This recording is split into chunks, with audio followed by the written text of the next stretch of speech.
Kita ke informasi selanjutnya, pemirsa. Angka HIV/AIDS di Jawa Barat mencapai 100% dalam 5 tahun terakhir. Tercatat lebih dari 10.000 kasus yang terjadi pada tahun 2024.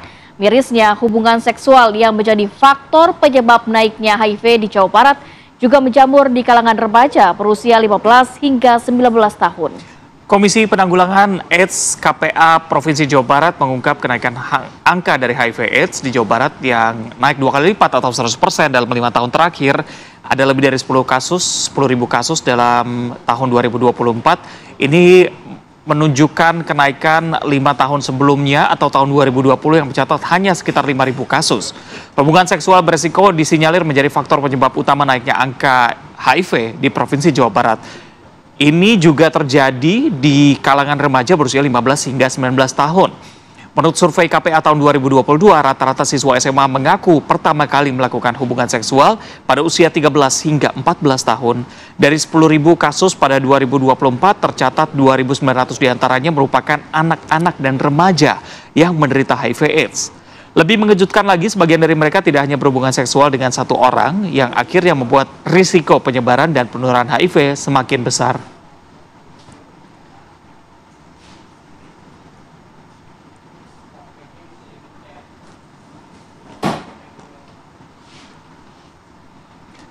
Lalu bagaimana perkembangan kasusnya? Bergabung bersama kami Landry Kusmono, pengelola program Komisi Penanggulangan AIDS Provinsi Jawa Barat. Selamat pagi Pak Landry. Selamat pagi Mas Reza, Mbak Rati, selamat pagi. Pak Landry, ini kalau dilihat angkanya cukup tinggi begitu ya. Di tahun 2024 lalu jumlahnya lebih dari 10.000 kasus. Di satu sisi memang angkanya cukup tinggi, tapi di sisi lain menandakan bahwa pemeriksaan dari orang-orang yang berisiko juga sudah dilakukan di pihak Jawa Barat. Sebenarnya kalau kita bahas dari sisi pencegahan, apa saja yang sudah dilakukan Pak? Ya, sebenarnya kalau di pencegahan cukup banyak gitu ya, sosialisasi. Hanya masalahnya pencegahan ini kan tidak bisa hanya dilakukan oleh dinas kesehatan saja gitu loh. Artinya semua pihak juga harus terlibat gitu ya, lintas sektor, dinas terkait gitu ya, bukan hanya di kedinasan, tetapi juga di tokoh agama, tokoh masyarakat, pemuda gitu ya. Kalau di Jawa Barat itu kita selalu sebut dengan kolaborasi pentahelik gitu, keterlibatan dari akademisi, kemudian dari masyarakat maupun komunitasnya juga itu terlibat, bahkan media juga harus terlibat gitu. Seperti itu Mas Reza. Pak Landry, kalau kita melihat data ini kan lonjakannya signifikan ya Pak ya. Di tahun 2024 tadi dikatakan Reza 10.000 kasus Pak, nggak main-main ini sebenarnya. Apa yang menjadi pemicunya sehingga kok bisa lonjakannya signifikan? Apakah memang ini penularan aktif atau lebih kepada tracingnya yang lebih meluas? Ya, salah satu yang peningkatan pencapaian kasus kita itu karena jumlah layanan kita bertambah di tahun 2024. Jadi kita punya lebih dari 1.300 puskesmas, rumah sakit maupun klinik, baik dari pemerintah maupun swasta, itu mencapai 1.300 lebih gitu. Itu yang bisa melakukan tes HIV di seluruh Jawa Barat. Artinya dengan pencapaian tes HIV yang cukup banyak ini juga meningkatkan jumlah tes di seluruh Jawa Barat. Tahun 2024 itu sampai dengan 1.100.000 tes yang dilakukan di seluruh Jawa Barat gitu, di semua golongan, di semua usia, baik laki-laki maupun perempuan. Akhirnya dengan angka 1.100.000 itu, temuan kita selama 2024 itu 10.200 lebih kasus yang ada di Jawa Barat. Juga memang cukup memperhatinkan ya Mbak Rati, bahwa dengan angka 10.000 ini dalam setahun, artinya di Jawa Barat sendiri dalam satu hari terjadi 25 penularan. Nah ini juga cukup memperhatinkan gitu, bahwa dengan jumlah ini gitu. Seperti itu Mbak. Oke, Pak Landry, selain pencegahan kan memang ada penanganan kasus begitu ya, 10.000 orang yang sudah terinfeksi HIV begitu. Bagaimana dengan penanganan pengobatan mereka? Apakah ARV ini juga tersedia sehingga mereka tidak bisa menularkan lagi ke orang lain, atau bagaimana kondisinya di Jawa Barat, Pak? Ya, ini juga cukup cukup apa ya, cukup memprihatinkan sebetulnya ya Mas Reza, bahwa di Jawa Barat sendiri orang dengan HIV ini yang mengetahui status HIV-nya itu ada 34.000 gitu. Sementara yang hanya pengobatan sampai dengan bulan Desember tahun 2024 ini hanya 24.000 gitu. Jadi ada uh, maksud saya ada 36.000 yang mengetahui status HIV-nya, sementara yang pengobatan ada 24.000. Artinya ada sekitar 14.000 orang dengan HIV di Jawa Barat yang belum sama sekali melakukan pengobatan gitu, atau yang sudah berhenti pengobatan. Nah, ini cukup memprihatinkan. Bayangkan saja Mas Reza, kalau 14.000 ini kemudian melakukan hubungan hubungan seksual beresiko dalam satu hari gitu ya. Ini akan menularkan ke banyak kelompok yang lain gitu di seluruh Jawa Barat. Nah, seperti Oke, apalagi tadi dikatakan di juga tahun penularannya 2024 dilakukan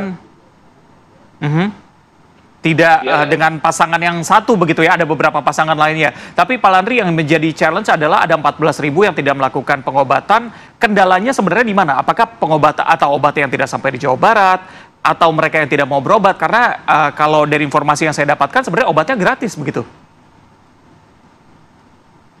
Ya, kalau obat-obatan logistik itu semua disediakan oleh pemerintah gitu ya, dari pemerintah pusat, dari Kemenkes. Nah, memang masalahnya sangat banyak sekali, Mas Reza, bahwa yang pertama itu adalah ketakutan untuk memulai minum obat gitu. Artinya bahwa ARV ini kan harus diminum seumur hidup, setiap hari seperti itu. Nah, ini yang membuat pikiran-pikiran. Kemudian kedua itu bahwa sebelum minum obat itu stigma negatif orang dengan HIV itu udah jelek gitu ya. Jadi ketika diketahui mereka HIV itu orang sudah orang lain itu udah merasa itu udah perilakunya jelek gitu. Nah, jadi ketakutan mereka juga untuk mengakses layanan.